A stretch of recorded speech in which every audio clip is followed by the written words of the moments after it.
Welcome to DXT School. Today's lesson is about phrasal_verb_ lesson.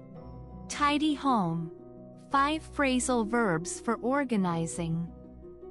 Master 5 essential English phrasal verbs like tidy up and throw out to keep your home neat and organized. Tidy up, to make a place neat and organized by putting things in their proper place. This often involves light cleaning and arranging.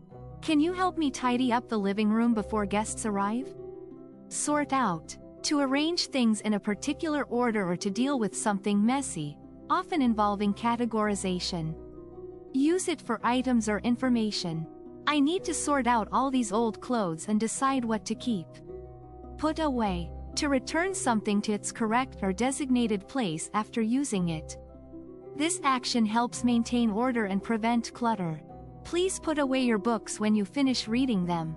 Clean out, to remove unwanted or unnecessary items from a space, making it clean and organized.